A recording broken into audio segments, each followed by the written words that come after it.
الحمد لله رب العالمين الذي خلق الإنسان علمه البيان وألهمه الحجة والبرهان وأشهد أن لا إله إلا الله وحده لا شريك له وأشهد أن سيدنا وحبيبنا ومعلمنا محمدا عبده ورسوله سيد الأولين والآخرين إمام القائد الغر المحجلين صلوات الله وسلامه عليه بلغ الرسالة وأدى الأمانة ونصح للأمة فكشف الله تعالى به الغمة حتى تركها على المحجة البيضاء ليلها كنهارها لا يزيغ عنها إلا من طبع الله على قلبه وكان من الغافلين.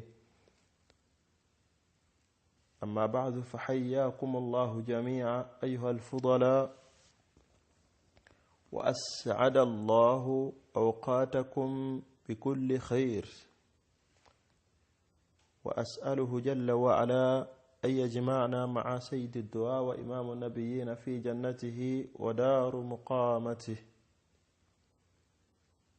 إنه على ذلك قدير.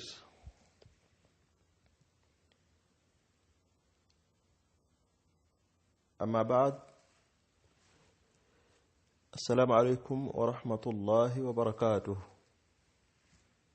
Wachitiibwa Allah subhanahu wa ta'ala nanyini buyinza atenderezebwa n'amatendo amajjuvu agataliimu bukendeevu bwonna, tusaba Allah subhanahu wa ta'ala asokusasira n'emirembe eri ow'ekitiibwa nabbi waffe Muhammadin sallallahu alaihi wasallama, we tukakasa obulungi nti yatuusa ekyo kyalina okubeera nti atuusa, oba oliawo luvannyuma lwa Allah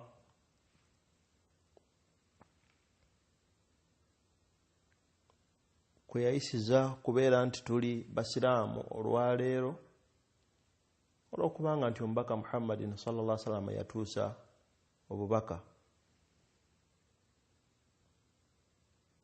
Nabwe kityo baganda bange ab'ebitiibwa,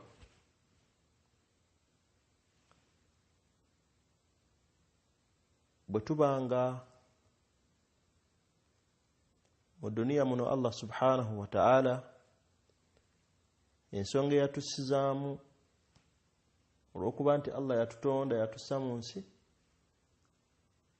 lam yaturukuna hamala. Allah tiyatuteekamu kumala budde, tiyatuteekamu tunyumirwe ekintu, wabula Allah atuteekamu okubeera nti tumwesinza mu butuufu bw'okumwesinza. Bwekiba nti embeera bwetyo bweri tituli mu nsi kubeera nti twesinza Allah subhanahu wa ta'ala, yani tusinza Allah subhanahu wa ta'ala, tuli mu nsi kubeera nti tusinza Allah subhanahu wa ta'ala, tulina okubeera nti tutwala ensonga y'obudde okuba nti nsonga nkulu, okugyekwatako ofuba okulaba nga olunaku teruyitawo okujjako ng'ofunyeeyo kyewejjukanya ku ddiini yo. Kamogo kanene omuntu edduniya okutwala n'obeera nti toyinaawo wadde akadde koolekawo okaweeyo ku lwa Allah subhanahu wa ta'ala, toyinaawo kadde konna koolekawo okaweeyo okwejjukanya ku ddiini yo, tolinaawo kadde konna koolekayo okuzza obujja eddiini yo, obeeko kyoyiga nga gwe buli w'obeera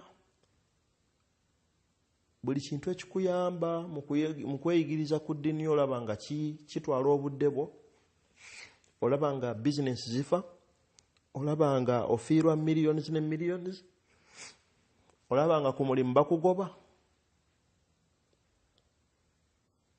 muganda ngene manyi nazampuliriza kabaka mogo kanene era nsaba Allah subhanahu wa ta'ala fenna obulwadde obwo Allah abutujjemu tubeere nti tufaayo okwejjukanya kwebyo ebituyamba. Ekigambo ekiyitibwa obudde, ekigambo ekiyitibwa obudde kigambo kikulu nnyo ekyetaagisa ennyo okubeera nti tukiwa ihtimaamu ennene, tukifeeko, kubanga kulama buli obudde bw'ennaku lwe ziyitawo manya nti obuwangaazi bwo bukendeera. Obuwangaazi bwe buba nti bukendeera manya nti ne ajaliyo ennaku bwe luziba, omwezi bwe guyitawo, omwaka ne guyitawo, manya nti weeyongera okutuuka ku Allah olunaku lwe yakuteekerateekera kubeera nti ova mu duniya muno.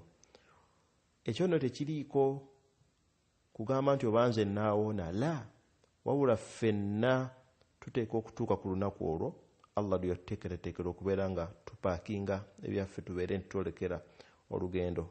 Ekigenda okubeera nti kikuyamba kwe kubeera nti obudde wabukozesa bulungi. Kyova laba omubaka Muhammad sallallahu alaihi wasallama bwe yalalamira Ibn Abbas radiyallahu anhu, sahaba aljalil, yali sahaba ku mulembe gw'omubaka Muhammad sallallahu alaihi wasallam. Ibn Abbas omu ku basahaba abaaliwo ku mulembe gw'omubaka nga bavubuka bato nvuumulo, nga bakyali baana bato, baali bakyali baana bato, era yali sahaba w'amaanyi. Laalla budde buli baawo tulifuna akadde oba mulifuna akadde baseka yenna nabeera nti abajjukiza ababuulirako akatono ku bimukwatako. Naye omubaka sallallahu alaihi wasallam yali amulaamira, yamugamba nti ihrus ala ma yanfa'uka, beera nti ebbanga lyonna buwangaazi bwo bwonna tahris ala ma yanfa'uka, olulunkanira ekyo kikuyamba. Wasta'in billah wala ta'jiz, buli kyonna kyokola weesigamire Allah jalla waala. Naam, omanye nti mbutuufu kino kyenkola Allah subhanahu wa ta'ala kugamba okukikola n'okiggusa, beera nti weesigamire Allah subhanahu wa ta'ala. Wala ta'jiz, toggwamu maanyi, lafuubana kyekikuyamba, toggwamu ssuubi oluvannyuma lw'okuba nti tasta'in billahi jalla waala.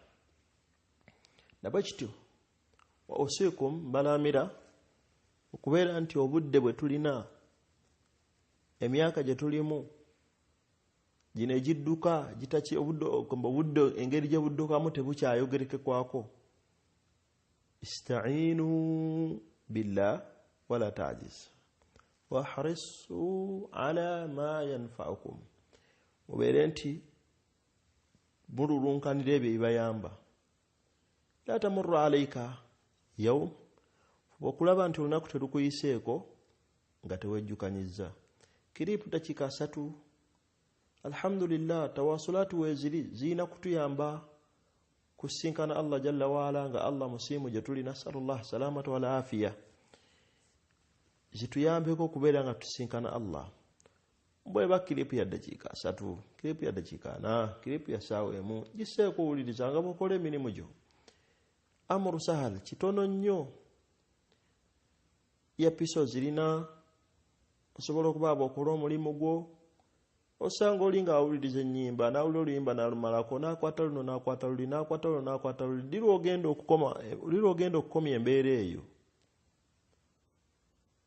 Tomanyi nti obuwangaazi bwo bukendeera.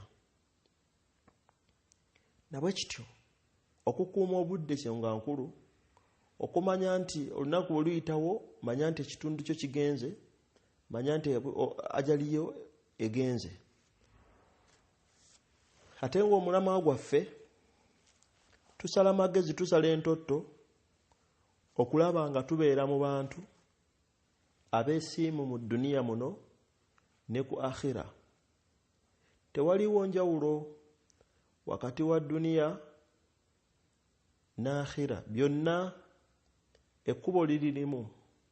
Nti tuli mu dunia twakwata ekkubo twalitandika okuva lwe twazaalibwa ne tujja mu nsi muno okutandika olugendo okututuusa mu maaso ga Allah subhanahu wa ta'ala. Togenda kutuuka mu maaso ga Allah okujjako ng'omazeeko daaru dunya, ennyumba eno gye tulimu ey'ensi, ogenda otandika akhira. Buli kyonna ekikuyamba ku akhira okikolera wano. Buli kyonna ekigenda okuyamba ku akhira okikolera wano. Kati nabwe kitu twerwaneko bi'aunillahi tabaraka wa ta'ala. Min khutuwati saada, agamu ku makubo agatutuusa ku kubeera nga tubeera mu bantu abeesimbu, kyekyo ekyokuba nti tukwata obudde ne tubeera nti tweyamba mu kubeera nti tufaayo ku ddiini yaffe ng'obuwangazi tebunnaba kubeera nti butuggwako. Era min tariqi saada wa min khutuwatiha, agamu ku makubo agatutuusa omuntu okuba nti oli musanyufu mu nsi, omuntu okuba nti ojja kubeera musanyufu yawma al-hisaab, omuntu okuba nti ojja kubeera mu kwesiima yawma al-qiyama, kwe kubeera nti tasilu rahma, oyunga oluganda. Silatul arham, okuyunga oluganda, kyekimu min ajalli al-qurbaati inda Allah jalla wa ala, kyekimu ku bintu bye tusembera nabyo mu maaso ga Allah subhanahu wa ta'ala, era kyekimu min afdali ta'at, ebintu ekyebbeeyi kitagambika mu kubeera nti tugondera Allah subhanahu wa ta'ala. Era Allah w'ekitiibwa jalla wa ala mu kitiibwa kye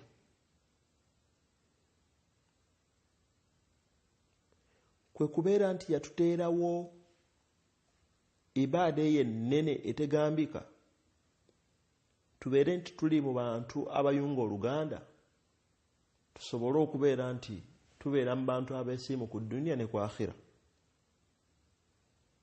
Tolaba omubaka Muhammadin sallallahu alaihi wasallam bwe yatugamba mu hadithi nti man ahabba, omuntu yenna ayagala an yabsuta lahu fi rizqihi, okubeera nti Allah subhanahu wa ta'ala amugaziize maali, wa yansa lahu fi atharihi falyasil rahma,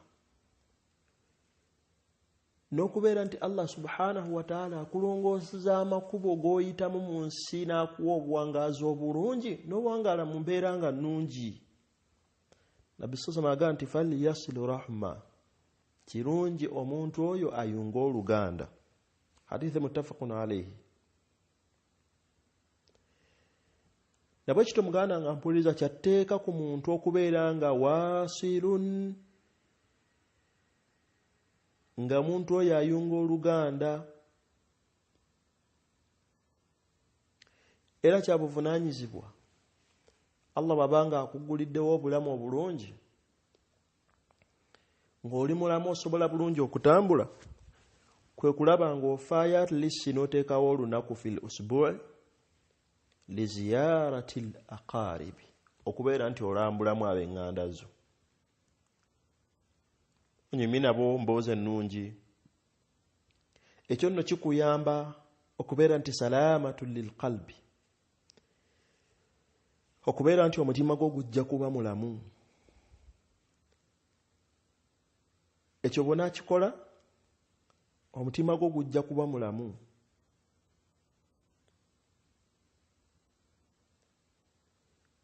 Obeere ng'olina essanyu, n'abantu ab'eŋŋanda zo nga bakuyinamu essanyu, ojja kuwulira nga gwe kennyini owulira obulamu butambula bulungi. Mbaka Muhammadin sallallahu alaihi wasallam tasobola kubeera nti atulimba. Nabwe kityo baganda bange, olw'omanya ayitibwa ibn Tin yagamba nti silatu rahmi okuyunga oluganda takunu sababan litawfiq zezimu ku nsonga Allah zayisizaako litawfiq fi tta'a omuntu okubeera nti owangula n'okola bulungi ibaada zo wasiyanatu anil ma'siyah n'okuba nti weesamba amazambi si kyekyo kyokka fayabuka ba'dahu adh-dhikru al-jamil fakaannahu lam yamut n'oluvannyuma lw'okufa osigala oyogerwako ng'omuntu omulungi naye nga wafadda naye nga bagamba fulani naye nga lwaki olw'ebyo bye wakola ng'okyali mu bulamu bw'ensi mu kubeera nti olambula ab'eŋŋanda tewaliwo okubusabusa nti omuntu w'oluganda ye muntu astahakka okubeera nti min awla nnasi fi riaya omuntu gw'osooka okubeera nti okulembeza mu ndabirira omuntu gw'abadde osooka okukulembeza mu kuwa ekituufu kiri nti tumala nnyo tufuba nnyo okulaba nga tulongoosa ebbali naye ng'abantu ba famire tetubafuddeeko so nga kikulu nnyo nga tonnaba kutunuulira abantu ba bbali kirungi otunuulire abantu ba famire abantu ab'eŋŋanda zo abantu b'olulyo olwo owekitiibwa Allah subhanahu wa ta'ala yagamba nti wa ulul arhami ba'duhum awla bi ba'din fi kitabillah inna allaha bikulli shay'in alim ombaka Muhammadin sallallahu alayhi wasallam bwe yasenguka n'ava e Makka n'agenda e Madina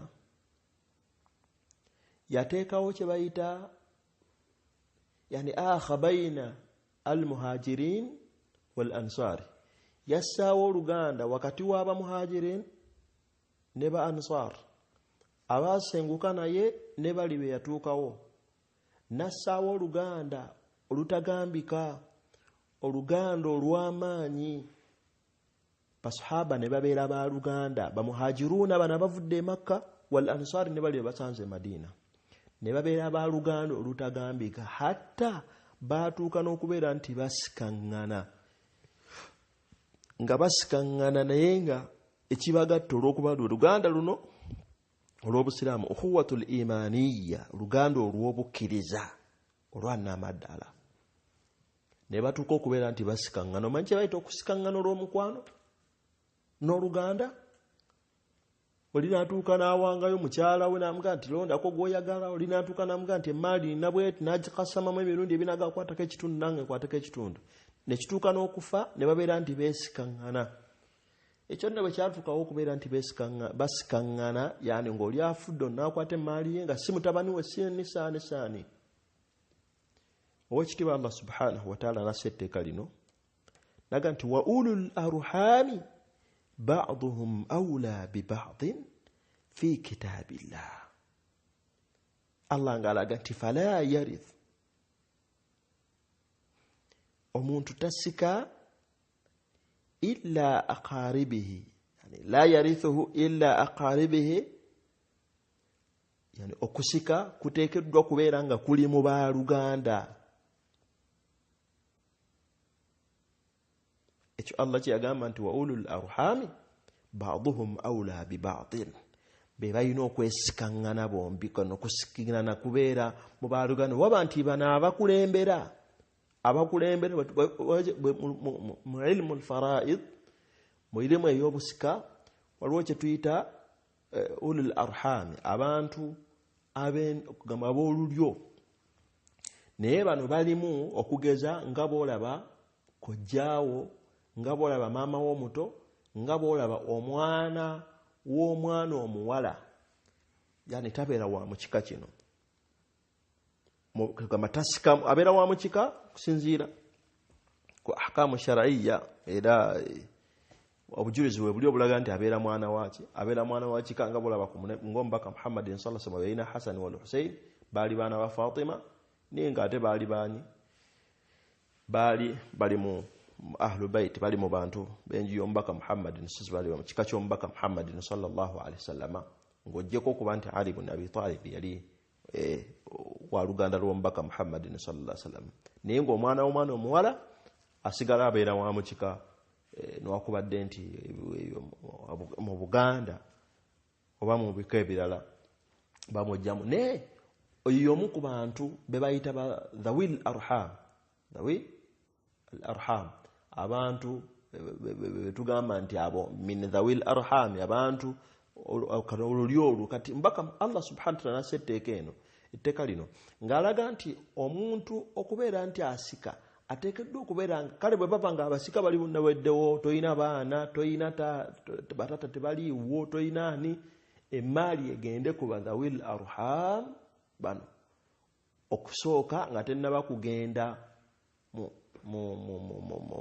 mu baitul maali Allah subhanahu wa ta'ala nti yajjawo okusikangana okw'Oluganda luno olw'obukkiriza n'aleeta aya eno. Ekyo lwaki tuleese ebintu bino byonna kwe kulaga nti olulyo lulina enkizo nnene mu Busiraamu obwekitiibwa Nabbi Muhammad sallallahu alaihi wasallam yagaa nti warrahmu muallaqatun bil arshi taqulu man wasalani wasalatuhu wa man qata'ani qata'tu. Wekitiibwa Allah subhanahu wa ta'ala olulyo luli muallaq ku arshi rahman kuwekitiibwa Allah subhanahu wa ta'ala Allah sibaga nti ani annyunga ani annyunga mberenga muyunga ani ankutula mberenga mukutula kati buli woyunga Oluganda manya nti oyunga wakati wo ne Allah subhanahu wa ta'ala buli wokutulawo manya nti okutula wakati wo ne Allah subhanahu wa ta'ala.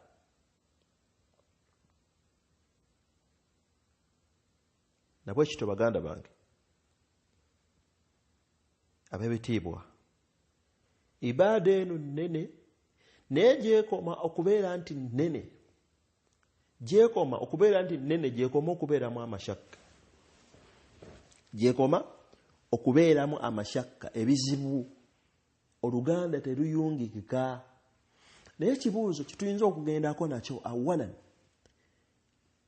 omuntu ayinza okwebuuza nti nyunge nti Oluganda kaifu asilu rahmi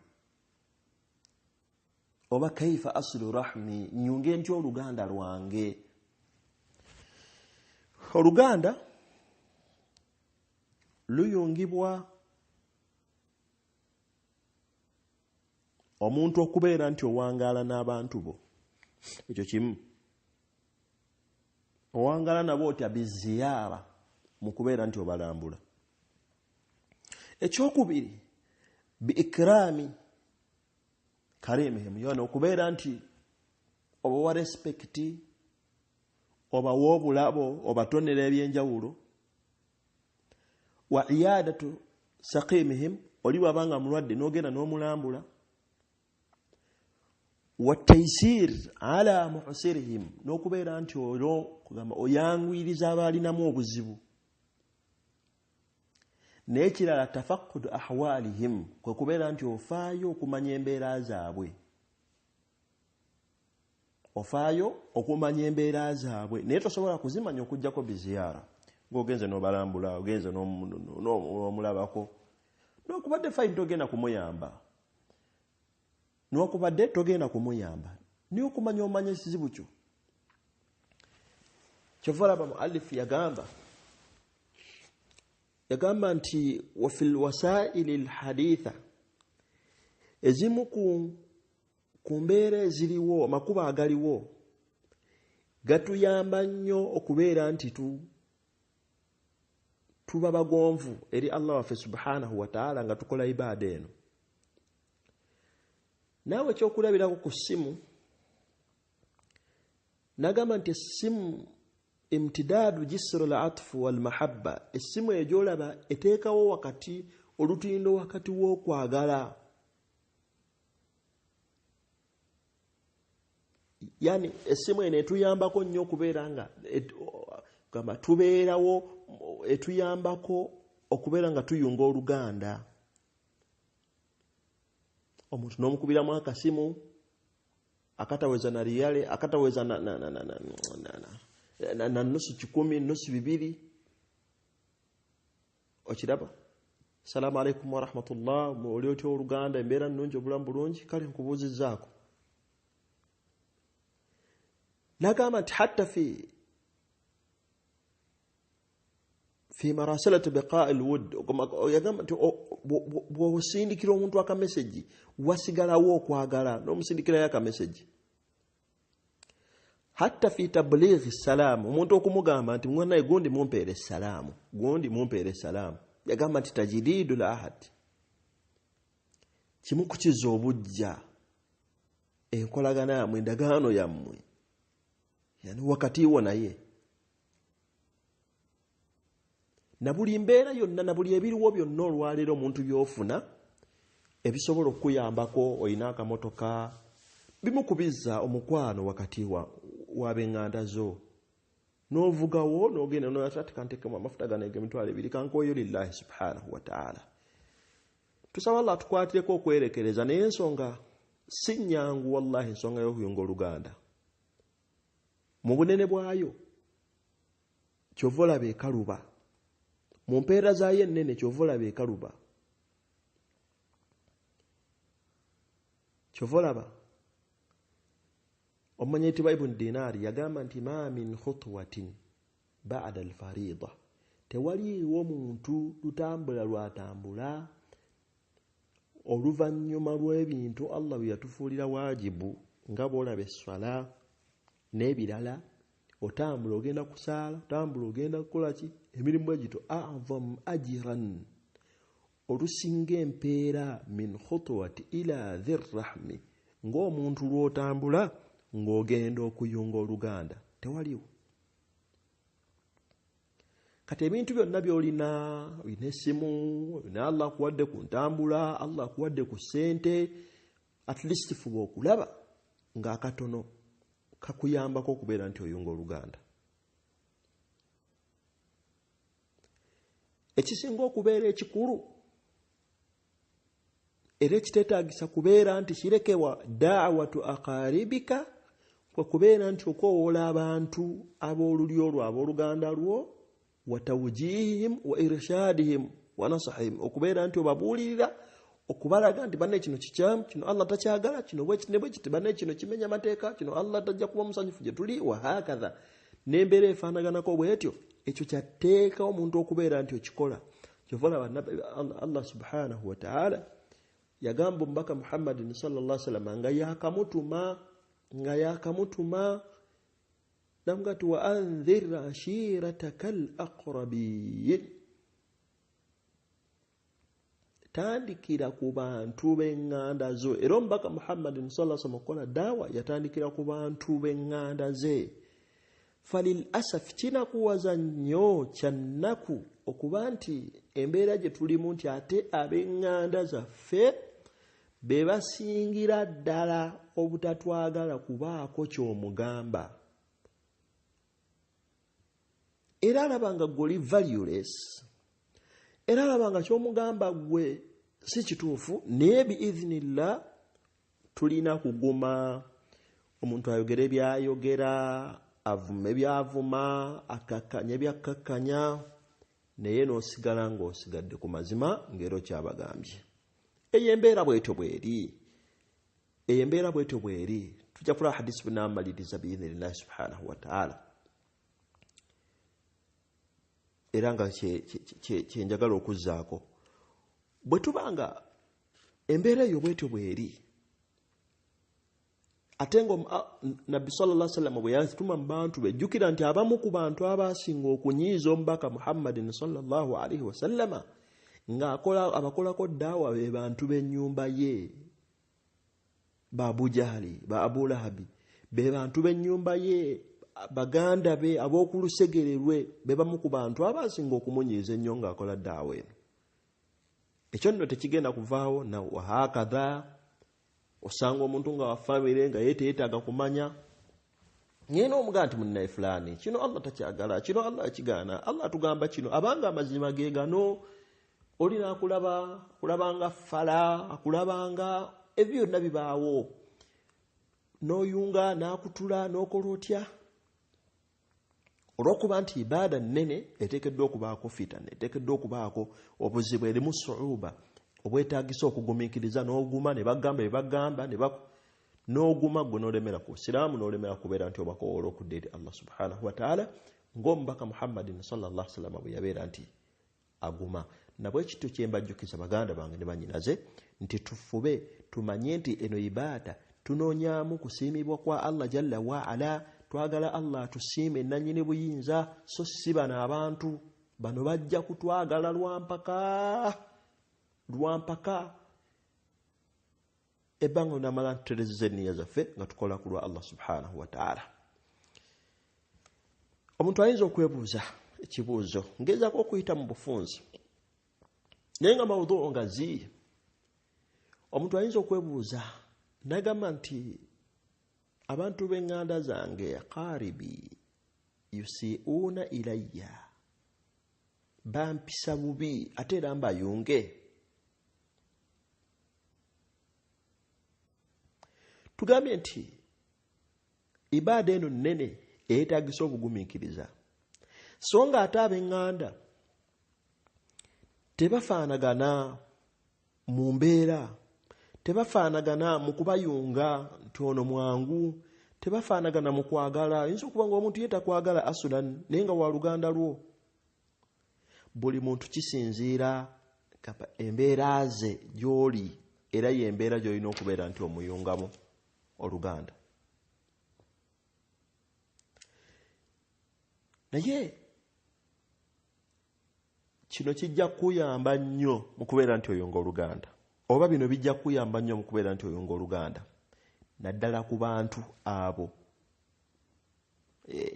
abakukosa. Mbaka Muhammadin sallallahu alaihi wasallama yagamba nti laisa alwasilu bilmukafi, laisa alwasilu bilmukafi walakin alwasil man idha qata rahimahu wa wasala. Au idha omuntu singa obeera nti yani oli akutuddewo oluganda wakati wo, oyunze n'akutulawo oluganda, beyagamba nti tekiri okuyunga oluganda nti omuntu ayina kukolera bulungi, kati omuntu kamuyisiza bulungi naye ayina kumpisa bulungi, bwampisa obubi nange sijja la. Ekyo si kitegeeza, wabula okuyike bayita okuyunga oluganda kweko omuntu gw'oyunga olinga akutulawo gwe n'oyunga, oli bwakutulawo n'oyunga. Yani oli singa aba akutuddewo oluganda gw'oyunga buyunzi. Hadith rawahu al-Bukhari au kama qala sallallahu alaihi wasallam. Tugambye nti ab'eŋŋanda z'omubaka Muhammadin sallallahu alaihi wasallam baali bakafiiri, era abantu abo adhawu bamunyiiza nnyo olunyiiza olutagambika. Naye omubaka Muhammadin sallallahu alaihi wasallam ye yasigala abayunga.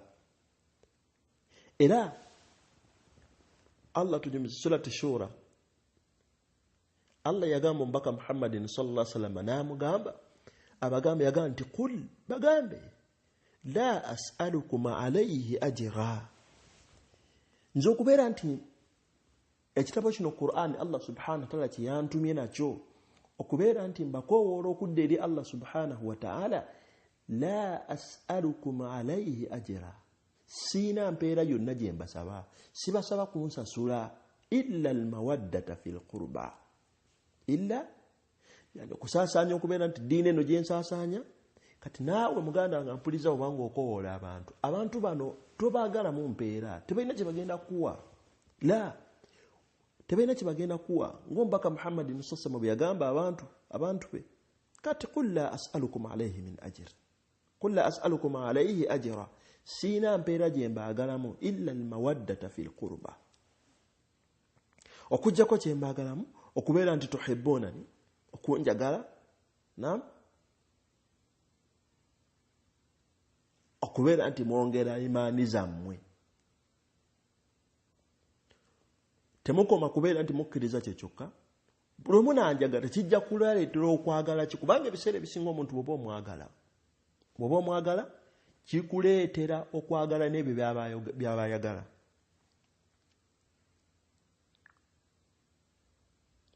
Kati omuntu yenna ow'Oluganda bw'abanga akoze ensonga nga mbi ng'akunyiizizza olina kukola mu kumuyisa bulungi.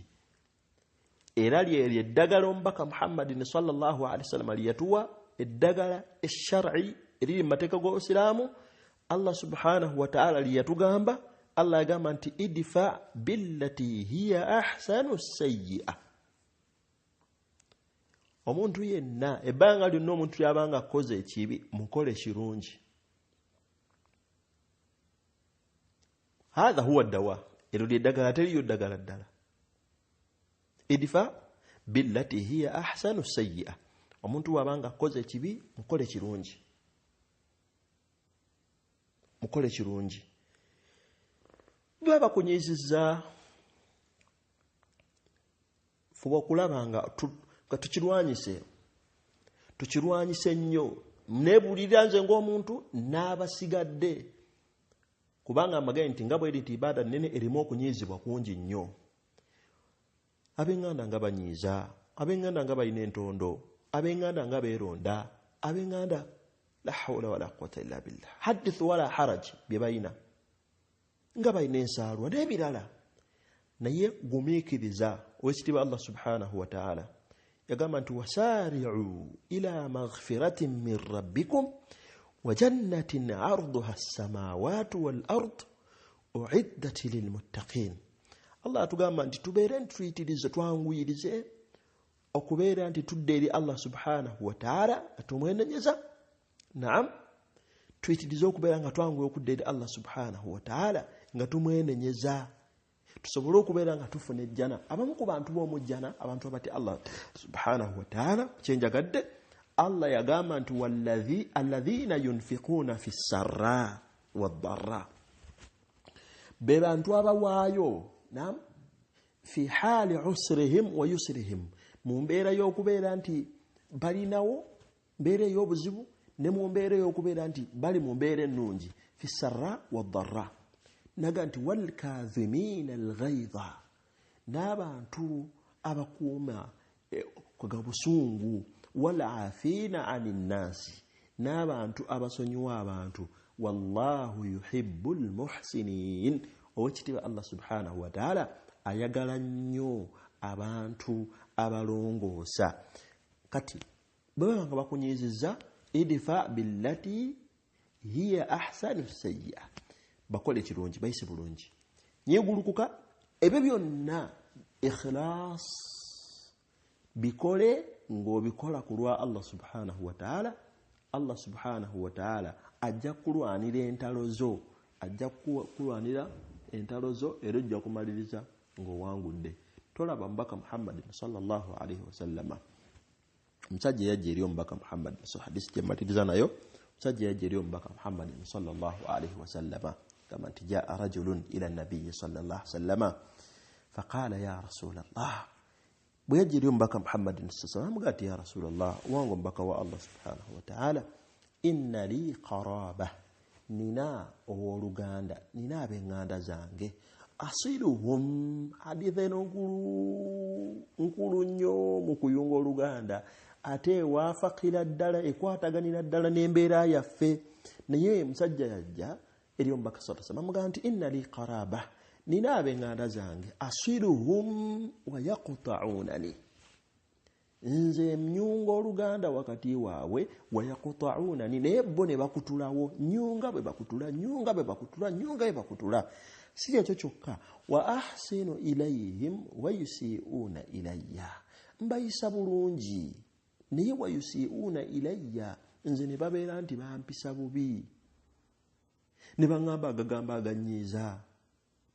wa ahlumu alaihim mbakwata mpola nembasonyiwa wayajhaluna alayya bo banziriza byakunvuma. Obulaba embeera eyo wallahi kyannaku. Omuntu ayinza okuva mu kyalo seka atiranga nnyo seka waffe tusomesa atiranga nnyo okuba ekyokulabirako kino.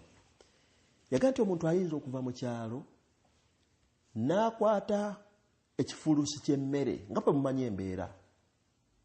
Mukazi wattu oba musajja wattu akutte ekifulusi ky'emmere n'akwata enkoko y'empanga, abaana ne bagigoba ne bagisiba n'agikwata, atadde mu kasooli, atadde mu muwogo, atadde mu enkota z'amatooke, atadde mu lumonde, atadde mu kafunkuna yenna, masha Allah tabarakallah, najja n'amuleeta.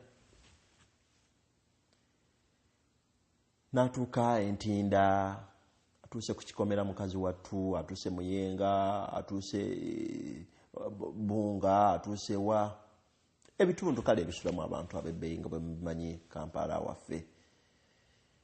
Avudde eri waffe ku nkomerero y'ekyalo, avudde Bukomansimbi, avudde wa, avudde Gombe eri wansi, najja nga yenna aliko n'akafuufu.